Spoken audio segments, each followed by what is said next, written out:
Buen día a todos, gracias por asistir el día de hoy. Hoy Santiago nos tiene una muy buena revisión de un tema que es, como lo ven, importante para tener en cuenta y actuar rápidamente. Santi, buen día. Doctor, buenos días, muchas gracias. Buenos días a todos. Mi nombre es Santiago Betancourt y hoy vamos a hablar sobre necrosis retiniana aguda a propósito pues del mes de octubre, además porque como vamos a ver realmente la necrosis retiniana aguda por el pronóstico que van a tener nuestros pacientes es una patología digamos muy espeluznante, ya vamos a ver el por qué. Entonces vamos a empezar a hablar sobre a qué familia, digamos, de enfermedades hace parte de la necrosis retiniana aguda y vamos a tener que hace parte de las retinopatías necrotizantes herpéticas. Básicamente vamos a tener la necrosis retiniana aguda, que es de lo que vamos a hablar hoy. Sin embargo, existen otras dos que son la necrosis retiniana progresiva externa, que por sus siglas en inglés es esta, y la retinitis por citomegalovirus. Esas tres van a ser las retinopatías necrotizantes herpéticas. De estas dos también voy a hablar dentro de los diagnósticos diferenciales. Sin embargo, de entrada, quiero que lo más importante que quede de la charla es que tanto la necrosis retiniana progresiva externa como la retinitis por cetamegalovirus dan en pacientes inmunosuprimidos, a diferencia de la necrosis retiniana aguda que va a ser principalmente en pacientes inmunocompetentes. Sin embargo, existen algunos casos, digamos más raros en los que también puede dar en pacientes inmunosuprimidos, pero esta diferencia es muy grande porque además digamos, el compromiso inmune del paciente es lo que nos va a explicar en parte los síntomas que van a tener estos pacientes de necrosis retiniana aguda versus estos otros que son inmunosuprimidos. Entonces, básicamente, ¿qué es la necrosis retiniana aguda? Básicamente es un síndrome inflamatorio intraocular, pero que es de causa infecciosa y lo que nos va a generar de forma importante es básicamente una retinitis, una necrosis de toda la retina, muy importante, y es que la necrosis retiniana aguda nos va a comprometer todo el espesor de la retina. Y algo también muy importante es que es una enfermedad que es rápidamente progresiva. Y como vamos a ver ahorita, realmente gran parte del pronóstico de esa enfermedad va a depender de qué tan rápido nosotros actuemos. Sin embargo, además de causar pues el compromiso de la retina, como vamos a ver, también va a estar acompañada generalmente en el 50% de los pacientes de vasculitis, pero también nos puede comprometer otras estructuras que ya vamos a ver. En cuanto a, digamos, la epidemiología, es una enfermedad que es rara. Generalmente el único reporte que se tiene es este reporte de Reino Unido, que se hizo un cálculo de más o menos un caso por cada 1,6 a 2 millones de personas al año, que aquí pues en Medellín más o menos serían más o menos 4 casos en toda el área metropolitana. Y dentro de todas las uveitis, porque vamos a ver que realmente es una necrosis retiniana, pero es una uveitis, es aproximadamente el 1% del total, pero el real problema de esta enfermedad es el pronóstico. El pronóstico de estos pacientes, yo les dije ahorita que es algo contrarreloj en lo que tenemos que, digamos, empezar el tratamiento lo más rápido posible, pero aún así los pacientes con un adecuado tratamiento van a tener un muy mal pronóstico porque hasta el 61% de los pacientes pueden llegar a tener desprendimientos de retina en los siguientes 12 meses del inicio. Entonces realmente son pacientes que ya vamos a ver que tienen un muy mal pronóstico. Entonces, ya les dije que realmente es una inflamación intraocular, es una retinitis, pero es causada de origen infeccioso y va a estar dada por un origen infeccioso viral. Va a estar dada por la familia de los herpes virus y a grandes rasgos el más importante, que 2 de cada 3 necrosis retinianas agudas es por el virus de la varicela zoster. Sin embargo, un tercio de ellos va a estar causado por el herpes simple, tanto tipo 1 como tipo 2. ¿Qué es lo importante? Que el virus de varicela zoster en cualquier, digamos, afectación, en cualquier pues, tipo de afectación, ya sea cutánea, ya sea ocular, vamos a tener que siempre va a estar en pacientes mayores, generalmente pacientes de más de 40 años por el fenómeno de inmunosenescencia. En cambio, el herpes virus simple va a ser en personas de pronto un poco más jóvenes. Sin embargo, es importante saber que, y ahorita lo vamos a ver, que el virus tipo 1, el virus simple tipo 1, es un virus que tiene un poco de más agresividad porque este nos puede comprometer sistema nervioso central y ya vamos a ver que una también de las complicaciones graves de una necrosis retiniana aguda puede ser el compromiso de las meninges y generar un cuadro de meningoencefalitis. Sin embargo, también se han descrito en casos muy raros el citomegalovirus y el Epstein-Barr. Sin embargo, algunos dicen que realmente no es cuando se ha aislado el citomegalovirus y el Epstein-Barr en humor acuoso, Algunos dicen que realmente no es el virus el que está causando la infección, sino que es una coinfección, porque realmente estos dos virus tienen una prevalencia muy alta. Esperen, yo doy aquí, dejo entrar a la doctora.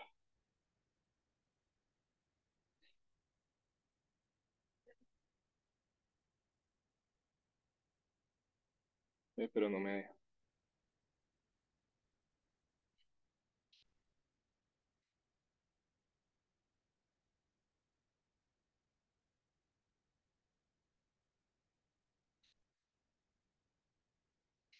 Sí, mira, lo doy aquí y aparece como el cuadro de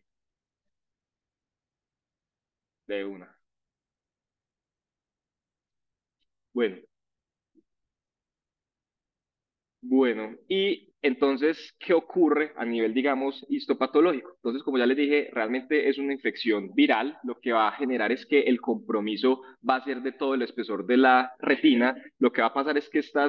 acordémonos que los herpes son una familia que cuando infectan las células van a generar una infección lítica, van a destruir las células y además de eso nos va a generar una respuesta inmune. Y esa respuesta inmune es muy importante porque, como les dije ahorita, la necrosis retiniana aguda principalmente da en pacientes inmunocompetentes y estos pacientes al desarrollar la respuesta inmune, digamos que van a generar formación de complejos inmunes que además de eso nos va a generar un compromiso coroideo y los pacientes suelen tener coroiditis subyacente. Sin embargo, como les dije ahorita, no solamente se nos va a comprometer la retina, sino que también por diseminación, porque acordémonos que los herpes virus tienen esa capacidad de diseminarse a través de los nervios periféricos, nos puede comprometer otros tipos de tejidos y estructuras. Y lo otro que es importante es la vasculitis que nos va a generar y que, como vamos a ver ahorita, está muy presente en los pacientes con necrosis retiniana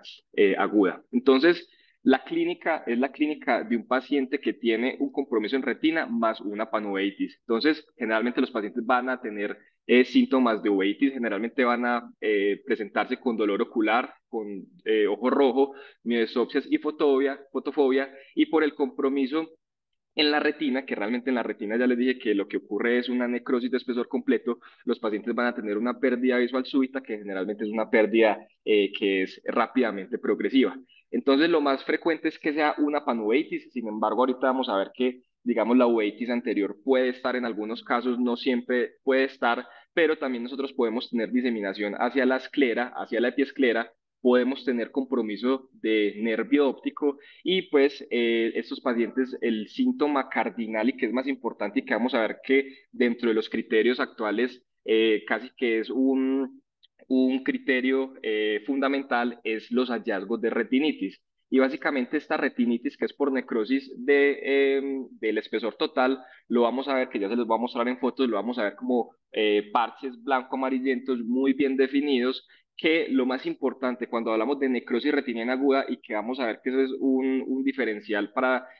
distinguirlo de la externa progresiva, es que la necrosis retiniana aguda da inicialmente es en la periferia y a medida que va progresando, los parches blanco-amarillentos van a ir confluyendo y se van a ir extendiendo hacia el polo posterior. Pero entonces eso es muy importante porque siempre que uno tenga pacientes con esta clínica, y vamos a ver ahorita que, por ejemplo, pacientes que tengan incluso uveitis anteriores hipertensivas pueden estar teniendo una infección viral y por contigüidad pueden tener compromiso de polo posterior, siempre nosotros debemos dilatar a estos pacientes porque, como vamos a ver, siempre las lesiones iniciales van a ser en periferia. Si nosotros llegamos en el momento en el que el paciente ya tenga compromiso de polo posterior, son pacientes que tienen muy mal pronóstico o posiblemente tienen otro diagnóstico. Siempre, siempre, siempre, y lo más importante es que los pacientes van a tener vitreitis y es por su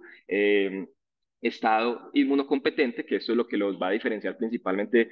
con los pacientes inmunosuprimidos que les da la externa progresiva y generalmente va a tener un inicio unilateral. Entonces, digamos que ya les dije que esta es una enfermedad rara, tiene una incidencia muy baja, pero en el 2021 salió este reporte de la Asociación pues, de la Clasificación de la UEITIS, que digamos es una de las cohortes más grandes, y a partir de estos hallazgos uno podría hablar de que es típico encontrar en pacientes con necrosis retiniana aguda. Entonces tenemos lo que ya les dije, generalmente es un curso agudo, pero también podemos tener pacientes que tengan uveitis crónicas o recurrentes y que al fin y al cabo sean pacientes que estén teniendo una necrosis retiniana aguda que nosotros no nos estamos dando cuenta probablemente porque no los hemos dilatado. Lo otro es que generalmente es unilateral, pero ya vamos a ver que si estos pacientes nosotros los dejamos, digamos, evolucionar y no les damos tratamiento, los pacientes pueden tener, pues pueden llegar a tener un compromiso bilateral. Lo otro es que generalmente la presión intraocular es normal a menos que el paciente haya tenido de pronto una uveitis anterior hipertensiva de origen viral o por ejemplo una queratitis endotelial y que por contigüidad hagan un compromiso retiniano, pues esos pacientes pueden llegar a tener una presión elevada, pero lo normal es que la presión sea normal. Los precipitados queráticos, ya les dije que es una entidad que generalmente genera una panuveitis, sin embargo, la uveitis anterior puede en algunos casos hasta el 20% estar ausente, pero en caso de existir, pues realmente los pacientes pueden tener cualquier tipo de manifestación, desde precipitados finos hasta incluso precipitados en grasa de cordero. Entonces, digamos, no son específicos. Siempre, en caso que haya una uveitis anterior, generalmente es una uveitis que tiene entre una a tres cruces. Lo otro muy importante es siempre buscar la vitreitis. Si nosotros estamos sospechando una necrosis retiniana aguda y no tenemos vitreitis, debemos pensar en otro diagnóstico o pensar que ese paciente tiene un sistema inmune comprometido y ya vamos a ver que siempre estos pacientes van a requerir una prueba de VIH. Siempre la vitreitis más o menos lo más común es que esté también entre una a tres cruces. Lo otro es que siempre se ha dicho que digamos, la necrosis retiniana aguda genera un compromiso multifocal. Sin embargo, nosotros con solamente una lesión blanco-amarillenta en la periferia, con la clínica de vitreitis y la clínica del paciente, puede ser una necrosis retiniana aguda. Entonces, tenemos que pueden ser unifocales o multifocales. Lo otro es que lo más común, ya les dije, es en pacientes inmunocompetentes, sin embargo, hasta el 15% de ellos pueden ser inmunosuprimidos. La lesión característica ya se las voy a mostrar, generalmente es circunferencial y a medida que va avanzando, ellas van a ir confluyendo y avanzándose por lo posterior. Lo otro, muy importante, siempre, siempre, siempre son lesiones que empiezan en la periferia y el 50% de estos casos van a estar asociadas a vasculitis con manifestaciones como por ejemplo las hemorragias. Entonces digamos que esta es la imagen típica de un paciente con una necrosis retiniana aguda. Lo primero que hay que ver en la imagen, en esta por ejemplo, es la vitreitis. Siempre vamos a tener digamos, las lesiones de retinitis muy bien definidas, que se ven blanco-amarillentas, con bordes bien definidos. Acá, por ejemplo, vemos en esta imagen de acá que en esta pues es multifocal, pero incluso ya estas con toda seguridad están confluyendo y están generando áreas de necrosis retiniana, pero siempre, siempre, miren, queda es en la periferia. Acá tenemos otra imagen, también se ve la vitreitis, tenemos las lesiones muy bien definidas blanco-amarillentas, que también si uno no dilata a este paciente con toda seguridad se le van a, pues uno no va a encontrar la lesión. Y lo otro son los hallazgos de vasculitis con hemorragias, por ejemplo, intrarretinianas, y acá también vemos pues la marcada vitreitis con muy bien definida el área pues de necrosis retiniana.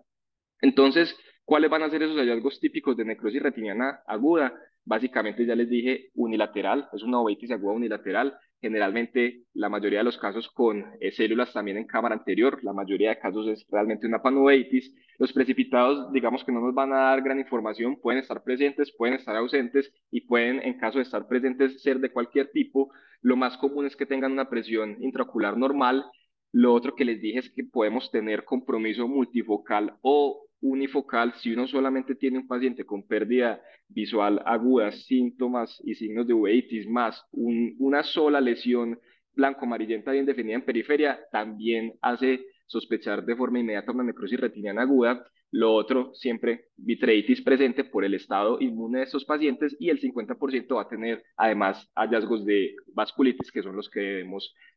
buscar. Entonces, digamos que la enfermedad va a tener dos fases. Todo lo que les acabé de hablar hace parte de la fase uveítica aguda, que es cuando el paciente realmente tiene los síntomas y probablemente va a consultar. Sin embargo, la fase uveítica aguda, digamos que es la sintomática, pero la que más nos va a importar es la fase tardía cicatricial, porque es la fase que nos va a hablar principalmente del pronóstico de estos pacientes. Más o menos, la fase uveítica aguda va a durar de 4 a 6 semanas. Sin embargo, en la fase tardía cicatricial, que generalmente ocurre en los 3 primeros meses, de haber empezado el cuadro, lo que se va a generar, y es muy importante, es que la inflamación en el polo posterior y en el vítreo nos va a generar membranas fibrinoides, que estas membranas nos van a predisponer, posteriormente ya se los voy a mostrar, a que se nos generen, digamos, bandas fibróticas traccionales que nos van a predisponer a desprendimientos de retina traccionales, y también, digamos que va a ser muy frecuente que el área entre la retina sana y la retina enferma tenga predisposición a hacer desgarros. Entonces también vamos a tener realmente predisposición a tener desgarros de retina regmatógenos. Los de retina regmatógenos, digamos, son los más comunes. Sin embargo, lo importante es que después de la fase uvética, los pacientes van a tener un altísimo riesgo de tener desprendimientos de retina, y por eso es que es el mal pronóstico de esta entidad. Entonces, en estos casos, realmente el desprendimiento de retina, se dice que de todas las uveitis,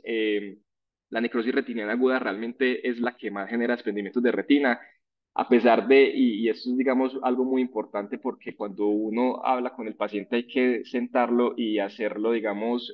consciente del mal pronóstico que tiene. A pesar de tener un adecuado tratamiento antiviral, hasta el 70% de los pacientes pueden evolucionar a un desprendimiento de retina. Lo otro es que, como ya les dije, esta es la principal causa de pérdida visual en estos pacientes. Se han reportado incluso casos, y esto es muy importante porque ya vamos a hablar que durante el tratamiento hay varias fases, y digamos que se han reportado casos de desprendimiento de retina incluso años después de haber tenido la necrosis retiniana aguda y en el ojo contralateral. Y por eso es que en estos pacientes vamos a empezar con unos tratamientos de profilaxis y de supresión. Y digamos que entre más grande sea la extensión de la necrosis retiniana, nosotros vamos a tener un mayor riesgo de desprendimiento de retina. Se dice que si la extensión es de más del 25%, el paciente va a tener 12 veces mayor riesgo de presentar un desprendimiento de retina. Y digamos que es más frecuente tener los DRs en pacientes inmunocompetentes, y esto está explicado por la reacción inflamatoria tan severa que se da principalmente en el vitrio, que nos genera ese componente traccional, que ya les voy a mostrar ahorita una foto. Y lo otro que les dije es que, como los herpes virus tienen esa capacidad de estar, digamos, reptando o moviéndose a través de los nervios periféricos, pues cuando nosotros tenemos un compromiso unilateral, el herpes se puede quedar básicamente en el ojo afectado, pero también él puede empezar a migrar hacia atrás a través del flujo axoplásmico, y lo que podemos tener son dos cosas. Uno, que básicamente se nos dé a través, pues, del nervio óptico y el quiasma un compromiso contralateral, que digamos es frecuente. Los pacientes que no están tratados, pues que no les damos tratamiento antiviral, más o menos uno de cada tres pacientes va a ser compromiso contralateral, pero también ese virus puede, a través de ese flujo axoplásmico, pasar del quiasma, irse hacia atrás, y estos pacientes pueden tener compromiso de las meninges, y pueden haber pacientes que tienen una necrosis retiniana aguda y evolucionar a una meningoencefalitis, e incluso han habido reportes al revés, pacientes que empiezan con el cuadro clínico de la meningitis y posteriormente los hospitalizan, y en el hospital empiezan con el cuadro de uveitis, y realmente es una necrosis retiniana aguda. Ahora, ¿qué se ha dicho? Digamos que hay una hipótesis, y es que los pacientes con necrosis retiniana aguda, o que tienen infecciones virales severas por herpes, o infecciones recurrentes, se ha dicho que posiblemente son pacientes que tienen de base una inmunodeficiencia primaria subclínica. Entonces, digamos que eso es a lo que se está queriendo, digamos, investigar actualmente, pero digamos que son hipótesis, porque realmente la mayoría de pacientes ante reinfecciones o reactivaciones de herpes, el sistema inmune es capaz de controlarla, pero esos pacientes van a tener, pues, estas manifestaciones un poco más graves. Entonces, realmente, ¿a qué pacientes va a afectar la necrosis retiniana aguda? Básicamente, si hablamos de edad, puede comprometer a cualquier tipo de paciente desde los 10 a los 94 años. Realmente no hay una diferencia entre hombres y mujeres. Lo que ya les dije es más frecuente en inmunocompetentes, pero se cree que los pacientes que hacen este tipo de compromisos es porque tienen una alteración en la producción de interferón gamma. Entonces probablemente sí tienen un componente, una disfunción inmune subclínica, que los hace predisponente a tener estas infecciones herpéticas a repetición o graves. Y realmente lo otro importante es que en la mayoría de casos, cuando el paciente tiene una necrosis retiniana aguda, esta necrosis retiniana aguda es una reactivación de una infección herpética previa. Entonces, generalmente el paciente tiene el antecedente de haber tenido de pronto una keratitis herpética, de haber tenido, por el contrario, un zóster cutáneo, por ejemplo. Entonces, digamos que es muy raro que el primer contacto, la primoinfección del paciente con la infección herpética sea una necrosis retiniana aguda, porque lo más frecuente es que sea realmente una reactivación. Y lo otro es que existen ciertos, digamos, factores que se han visto como factores de riesgo o factores predisponentes y básicamente están asociados principalmente a los medicamentos inmunosupresores. Entonces, se han descrito, por ejemplo, pacientes a los que se les da el natalizumab para la esclerosis múltiple, pacientes a los que se les generan inyecciones epidurales de esteroides y para nosotros importante es que se han descrito casos de necrosis retiniana aguda después de la inyección intraocular o periocular de esteroides e incluso luego del implante intravítreo de dexametasona. Entonces, esto es muy importante porque siempre hay que sospecharlo. Y también se han descrito pues pacientes inmunosuprimidos a los que se les pone la vacuna de la varicela zoster, pero pues sabemos que en estos pacientes esto no debería pasar porque esa es una vacuna que está contraindicada en pacientes inmunosuprimidos. Y eso fue algo chévere que encontré y es que básicamente como estamos hablando de un proceso infeccioso y más un proceso viral, pues realmente los virus tienen cierta relación con las estaciones y con el clima y lo que se ha encontrado es que tanto las infecciones herpéticas como la necrosis, pues dentro de ellas la necrosis retinal aguda, se ha encontrado que es mucho más frecuente en los periodos de invierno, en los periodos de bajas temperaturas, principalmente generada por el virus simple tipo 1. Realmente el zóster no se ha visto muy influenciado por el clima, pero pues esto es algo que podría llegar a ser pues más que importante simplemente para conocerlo. Y ya para hablar, digamos, de los criterios diagnósticos, esto es muy importante porque esos criterios diagnósticos, siempre que uno lee necrosis retiniana aguda, uno encuentra que la mayoría de libros, de documentos, están basados en los criterios de 1994. Sin embargo, en el 2021,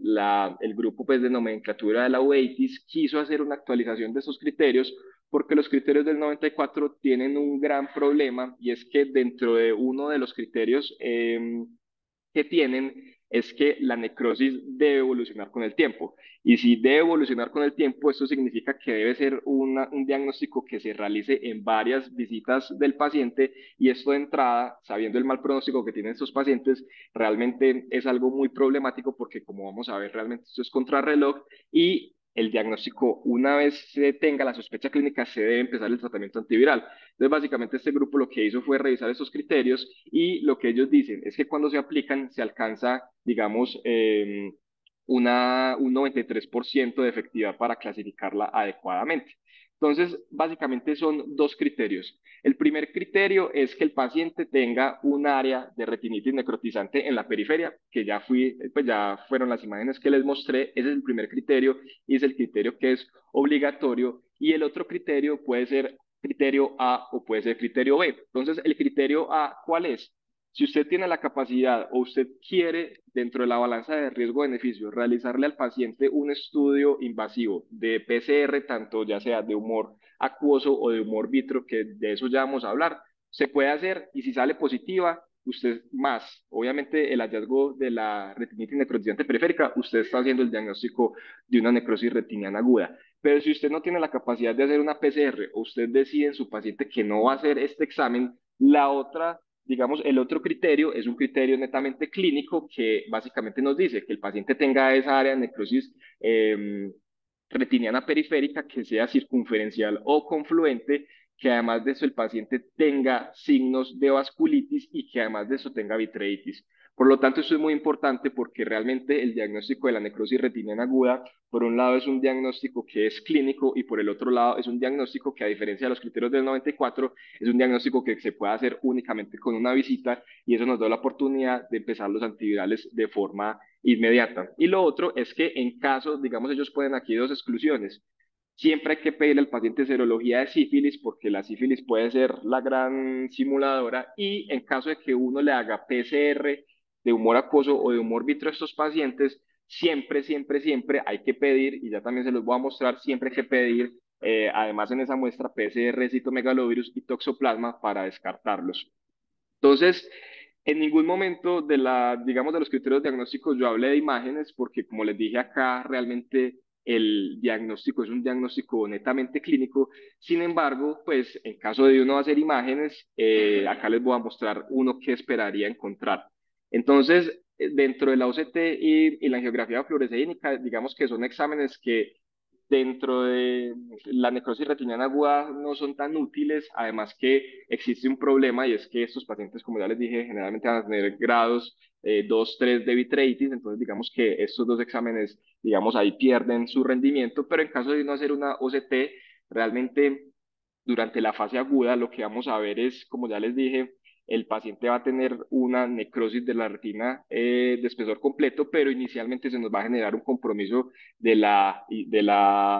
retina interna por los plexos vasculares superficiales. Entonces lo que vamos a encontrar en la fase aguda en caso de hacer un OCT, que ya también se los voy a mostrar, es una hiperreflectividad de esta retina interna. Y en la fase crónica lo que ya vamos a ver es necrosis, pérdida de tejido y vamos a ver pues un desorden de todas las capas de la retina. En cuanto a la angiografía,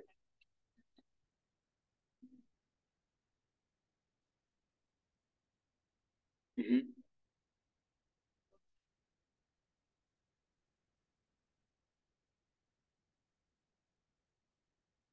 ujú, sí, perfecto, doctora, sí, la angiografía. Ujú, ujú. Sí, yo mencionaba eso, que realmente como las lesiones son periféricas, realmente pues eso es en caso de que uno las llegara a hacer, más o menos qué va a encontrar. Y la angiografía también tiene ese problema, principalmente de la vitreitis. Lo otro es que en caso que uno vaya a solicitar una angiografía fluorescénica por lo mismo, porque son lesiones periféricas, habría que pedirla de campo amplio porque una fluoresceína convencional puede que ni siquiera nos muestre las lesiones y lo que vamos a ver aquí básicamente son las áreas de no perfusión, vamos a ver la fuga vascular por vasculitis e incluso podemos, en caso, ya les había dicho que no solamente la retina, sino que también se nos puede afectar el nervio óptico, la esclera, los pacientes pueden llegar a tener hiperfluorescencia del nervio óptico, que de esa tengo una foto, y ecografía ocular, digamos que sería en casos de los pacientes que tengan ya una vitritis tan severa en cámara, pues una vitritis muy severa, o sea, una uveitis anterior también muy severa que no nos permite ver absolutamente nada, pues básicamente sería para mirar si hay un DR o no, pero en este caso pues no estaríamos sospechando de entrada una necrosis retiniana aguda. Entonces básicamente en las imágenes eso es lo que se vería. Acá tenemos la foto a color que se ve muy bien demarcada en la periferia. Esto ya sería una necrosis retiniana, ya serían unos parches realmente confluentes. Y lo que se ve aquí en la geografía, pues vemos que acá tenemos una área de isquemia, de no perfusión, pues esta no es la mejor imagen, pero acá se ve también una fuga perivascular que a medida que avanzan los tiempos angiográficos va aumentando la fuga y aquí también tenemos una fluorescencia del nervio óptico en fases tardías y en cuanto a la OCT, pues lo que les dije, básicamente al inicio se genera un compromiso de la retina interna, entonces vamos a ver que las capas internas de la retina se van a presentar hiperreflectivas y además de eso se va a ver acá la vitreitis en la OCT en caso pues de solicitarla. No, es que no me da respondo.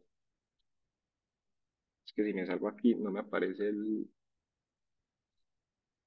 Es que le veo aquí, mira, espérate, yo le veo.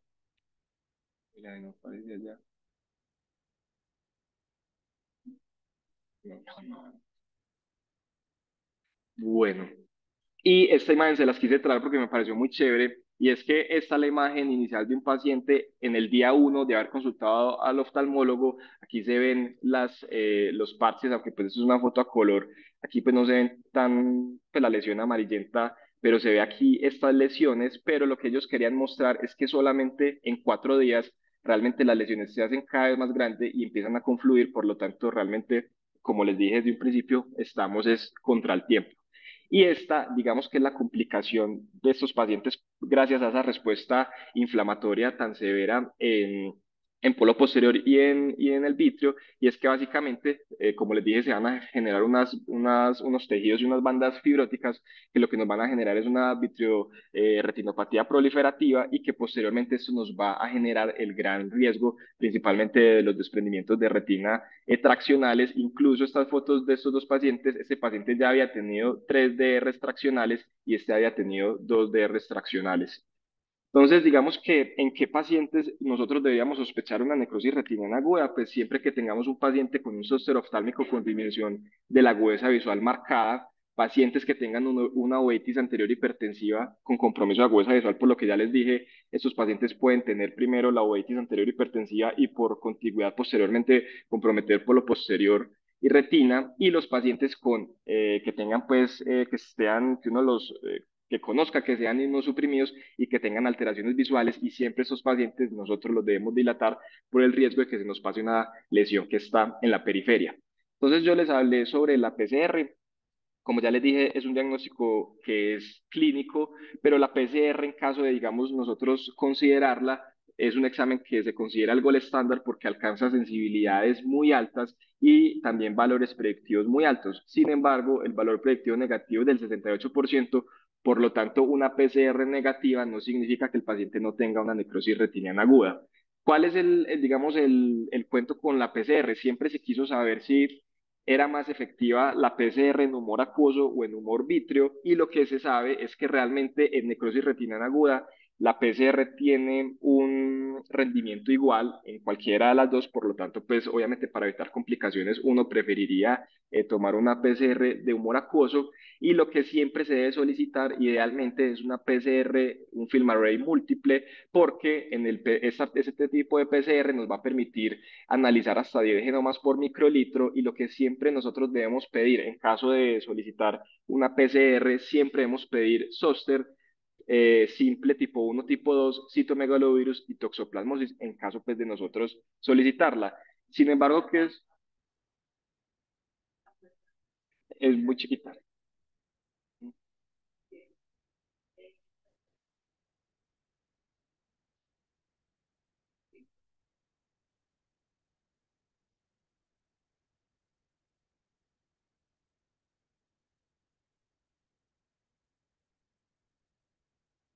Perfecto, sí señora.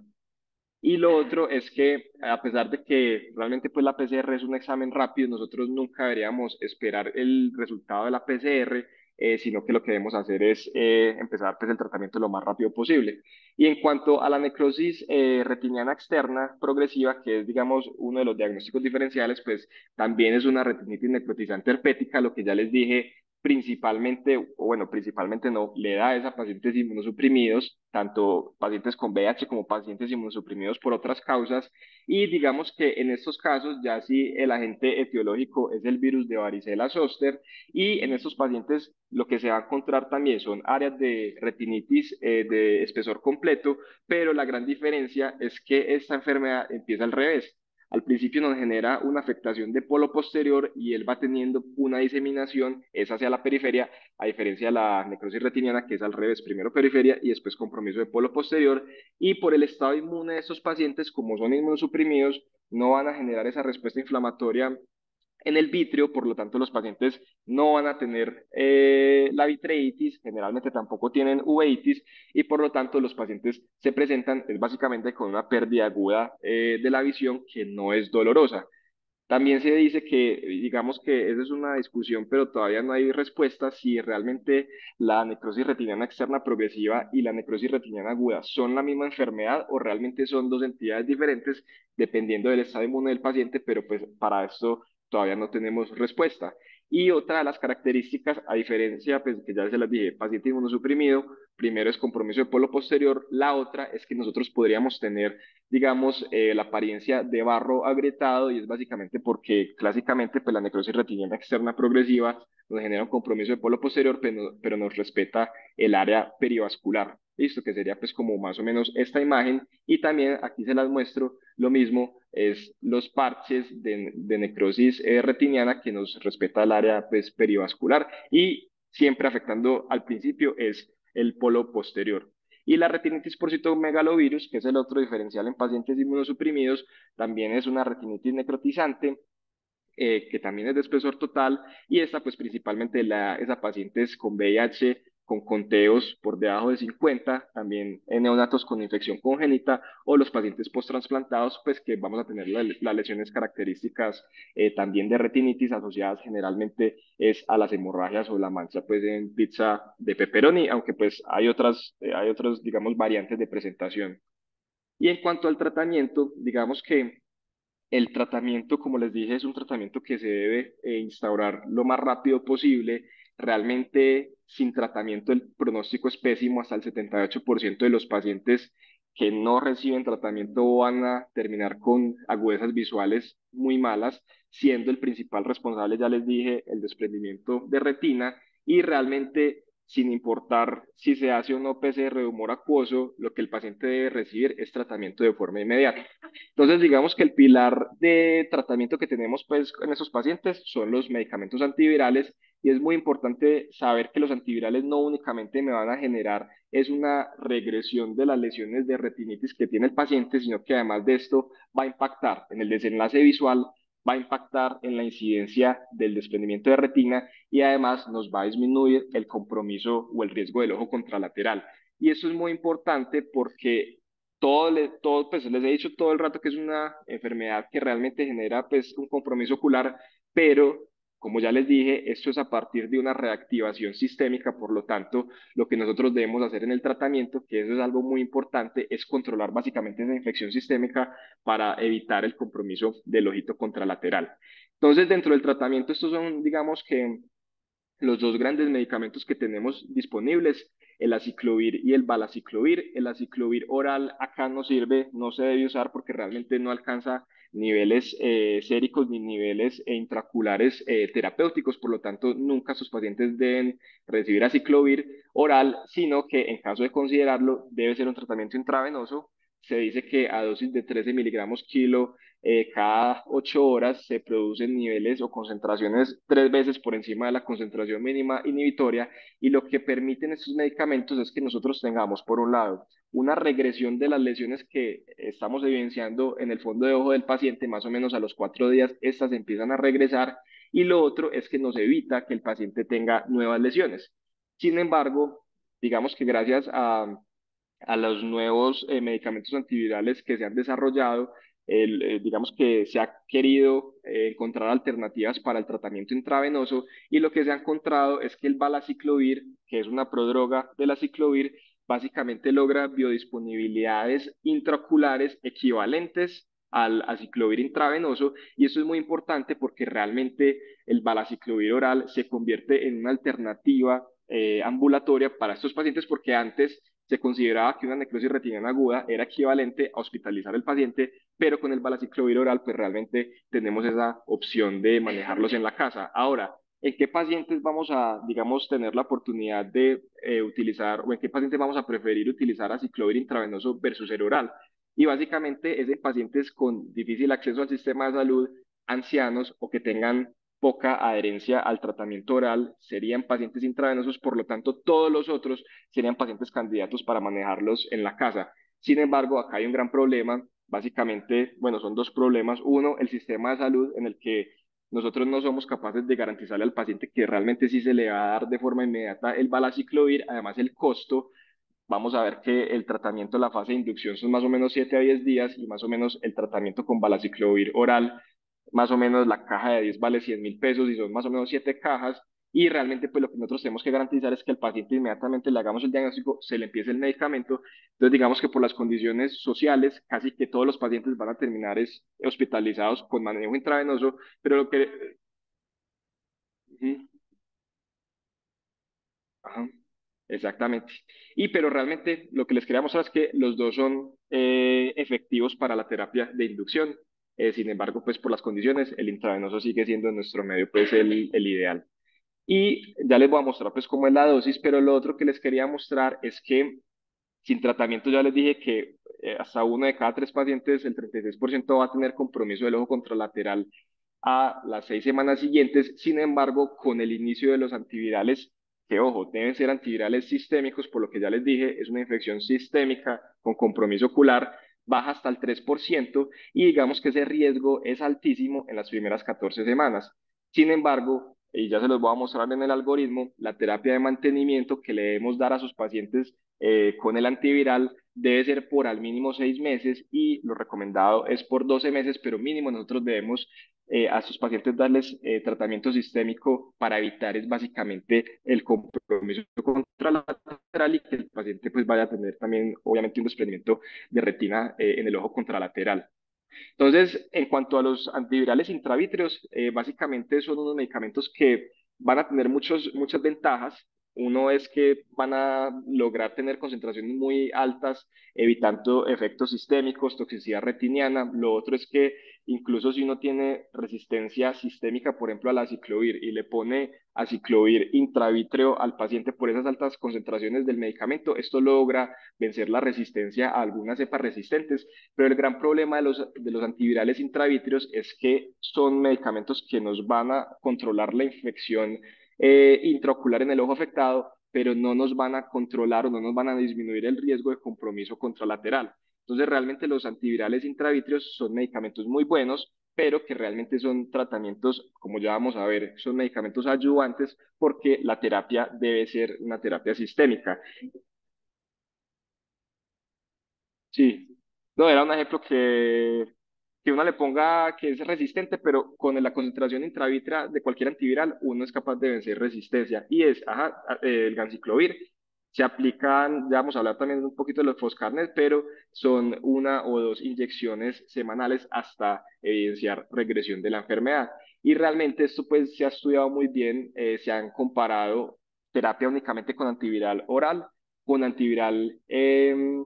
intravenoso o combinando el antiviral sistémico más el antiviral intravítreo. Y básicamente lo que se ha evidenciado es que a pesar de que no, pues en este estudio no era estadísticamente significativo, sí se ha visto que los pacientes que tienen la combinación de intraviral intravítrea más sistémico tienen mejores desenlaces visuales versus los pacientes que únicamente reciben monoterapia, y además de esto van a tener menor tasa de recurrencia. Y lo otro que se ha evidenciado es que los pacientes que reciben el tratamiento combinado tienen menor tasa de desprendimiento de retina y además logran una mejor, digamos, mejores líneas visuales versus los pacientes que reciben monoterapia. Entonces, realmente el tratamiento en estos pacientes siempre debe ser el antiviral sistémico, ya sea oral o intravenoso, más el antiviral intravítreo. Y dentro del intravítreo, pues realmente es el ganciclovir. Idealmente debería ser puesto por retina, pero sabemos que en nuestro medio lo recibimos es en hospitales en los que no tenemos retina. Entonces, simplemente esto es la forma de cómo reconstituir o preparar el ganciclovir intravítreo, que lo podríamos llegar a poner. Básicamente se coge el vial completo del ganciclovir, se reconstituye pues en los 10 mililitros de agua destilada, se toman 2 mililitros de ese vial y se va a llevar a 5 mililitros de solución salina, y ahí nos va a quedar a la concentración de 2 miligramos, y lo que vamos a realizar es inyección de 0,1 mililitros. Y antes de mostrarles el algoritmo terapéutico, lo otro importante es los esteroides. Básicamente los esteroides siempre los hemos utilizado en uveitis posteriores o en uveitis intermedias para disminuir principalmente esta reacción inflamatoria, principalmente la vitreitis. Se ha utilizado, y en necrosis retiniana aguda también pues se propone el esquema de 0,5 a 1 miligramo kilogramo. Sin embargo, se han descrito pacientes en los que luego de iniciarles el esteroide, obviamente el esteroide nos va a generar o nos va a favorecer una replicación viral, y se han descrito casos de oclusiones de arteria central de la retina o incluso de necrosis bilateral fulminante. Entonces, los que apoyan el uso de esteroides en pacientes con necrosis retiniana aguda, a pesar de que realmente la evidencia no es concluyente y realmente todavía no hay una conclusión de si usarlos o no usarlos, los que, digamos, están a favor de disminuir esa inflamación intraocular para disminuir digamos, el riesgo de desprendimiento de retina traccional, es que en caso de que utilicemos los esteroides sistémicos, los debemos comenzar 48 horas después, luego de haber comenzado el antiviral, para poder tener este cubrimiento y evitar que se nos genere una replicación viral descontrolada y pues que el paciente termine en este tipo de complicaciones. Y digamos que también se han propuesto el láser profiláctico y la vitrectomía. Realmente la hipótesis es que al realizar láser profiláctico vamos, digamos, por un lado a aislar la retina sana de la retina enferma, vamos a evitar que siga progresando, digamos, la necrosis, y por el otro lado disminuir el riesgo de desprendimientos reumatógenos, y la vitrectomía para, digamos, disminuir también la carga viral que hay en el vitrio, disminuir el componente inflamatorio y posteriormente pues evitar el desprendimiento traccional. Sin embargo, todos estos estudios se han hecho, que generalmente son estudios de corte, y lo que han mostrado es que realmente no hay evidencia para hacer este tipo de intervenciones, y como vamos a ver dentro del algoritmo no se consideran realizarlas. Entonces, este va a ser el tratamiento. Realmente lo que les dije, el diagnóstico de la necrosis retiniana aguda es un diagnóstico que es clínico, que se puede hacer en la primera visita del paciente y lo que debemos hacer es inmediatamente comenzar el antiviral empírico, pero podríamos llegar a considerar, dependiendo pues el riesgo-beneficio o si lo tenemos disponible, considerar la muestra de humor acuoso, siempre pidiendo simple tipo 1, zóster, citomegalovirus y toxoplasmosis. Sin embargo, como ya le dije, no es necesario. Que sí es muy importante siempre pedirle al paciente, hay que hacerle exámenes y laboratorios sistémicos, siempre hay que pedirle al paciente un hemolecograma, los antivirales generan mucha, digamos, efectos adversos renales y hepáticos, entonces al paciente hay que pedirle una creatinina, una función hepática, siempre hay que pedirle VIH, sífilis, hay que hacerle prueba de tuberculosis y también hay que pedirle idealmente toxoplasma. No se recomienda nunca pedir anticuerpos contra anticuerpos séricos contra herpes simple ni varicela zoster porque realmente pues la prevalencia de anticuerpos, la seroprevalencia de anticuerpos en población es muy alta, entonces realmente esto no sirve de absolutamente nada. Y en cuanto al tratamiento, entonces lo que les decía, vamos a tener, digamos, una fase de inducción, que es una fase de ataque, que lo que va es buscar que las lesiones, digamos, regresen y que se generen nuevas lesiones. En esa fase de inducción va a durar de 7 a 10 días. Y como ya les dije, tenemos las dos alternativas. Uno es el aciclovir intravenoso 10 miligramos kilo 3 veces al día o en caso de que pues, se pudiera usar el balaciclovir 2 gramos oral 3 veces al día y siempre estos pacientes, ya les dije, deben estar acompañados del medicamento intravítrea que va a ser el ganciclovir 1 o 2 veces a la semana y lo otro es que siempre tenemos que tratar en caso pues que esté presente la uveitis anterior con prednisolona tópica y la tropicamida. Y posteriormente, cuando el paciente ya pasa de esta fase de inducción, lo que vemos es ya darle al paciente una fase de mantenimiento, que fue la que les dije que mínimo debe ser por 6 meses por el riesgo del compromiso contralateral, idealmente deben ser 12 meses, y esta fase de tratamiento lo que básicamente se va a utilizar es un esquema como si fuera un esquema contra el zóster, que básicamente es valaciclovir 1 gramo 3 veces al día o el aciclovir oral 800 miligramos 5 veces al día. ¿Cuál es, digamos,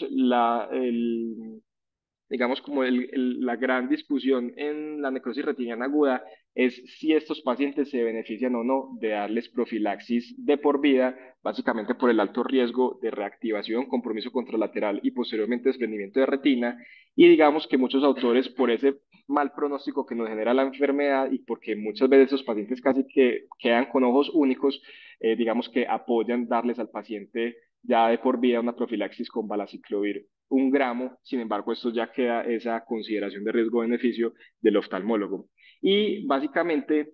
como les dije de un principio, pues el fondo de la charla es básicamente porque el pronóstico de estos pacientes es muy malo. Ya les había dicho, miren que hasta el 50% de los pacientes a los 6 meses casi que son peor a 20/200, el desprendimiento de retina incluso tratados puede ser hasta el 73%. Realmente el compromiso bilateral, si no le damos el tratamiento sistémico, puede llegar a ser del 70% y se han descrito casos de compromiso contralateral incluso 20 años después. Y ya para finalizar, básicamente esto me pareció muy chévere porque digamos que uno al paciente le tiene que hablar francamente desde el principio y también existen ciertos, digamos, hallazgos al fondo de ojo que nos podrían a nosotros hablar del pronóstico, ser muy claro con el paciente de que es una enfermedad que es muy grave, que digamos el pronóstico visual va a ser un pronóstico muy malo, pero hay ciertas cosas que nosotros de entrada, si las identificamos, también nos van a hablar de pronóstico. Entonces, básicamente, en este estudio lo que ellos quisieron ver fue, dependiendo de la zona de afectación en la retina, que ellos la dividieron en 3 zonas, y además de esto, dependiendo de la extensión, si por ejemplo teníamos áreas de necrosis de 90 grados, de 180 grados, 270 o más de 270, ellos querían mirar cuál era realmente esa correlación con el pronóstico y digamos que ya simplemente por tiempo, lo único que les voy a decir es que cuando los pacientes tienen un compromiso de polo posterior y si tienen, entre más grande sea la extensión, el pronóstico visual va a ser mucho peor. Entonces, en caso que nosotros en la primera visita encontremos que el paciente tiene una extensión muy grande o además de esto tiene compromiso de polo posterior, pues realmente aquí el pronóstico va a ser mucho peor. Y ya para finalizar, pues esto siempre, que he hecho varias charlas de herpes, coincidencia, siempre también he hablado sobre la resistencia antiviral, que realmente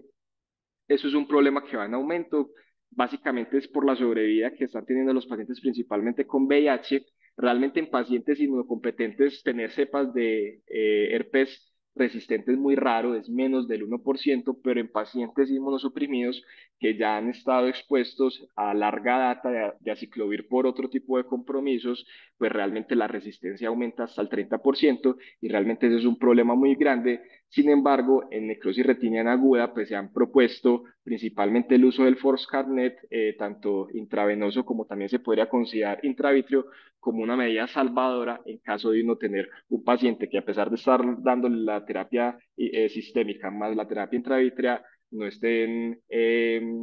respondiendo y básicamente pues sería una alternativa que se tiene, pero realmente pues solamente son reportes de casos pues que han tratado de utilizar esta medida.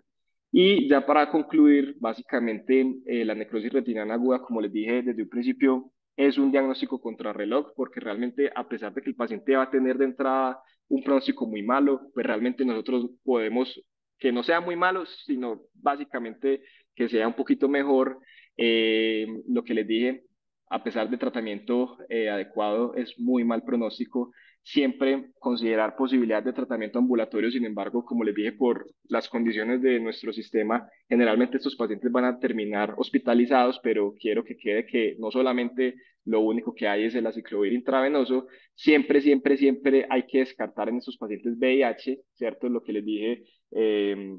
además de que posiblemente estos pacientes tienen inmunodeficiencias subclínicas, y lo otro es que siempre es ya decisión del oftalmólogo del tratante si a este paciente darle profilaxis indefinida por el resto de la vida o simplemente darle pues, la dosis de mantenimiento de los primeros 6 a 12 meses. Esto ya queda esa discreción del tratante, sopesando básicamente riesgo-beneficio. Entonces, eso era lo que traía para hoy.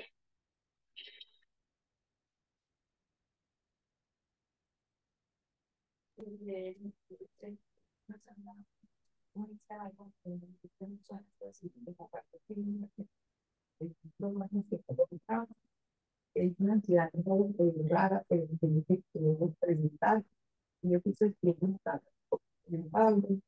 eh, de qué correo. Y pues nada, pues ya, es iniciar tratamiento, ya después ver esas cosas, pero hay que iniciar tratamiento.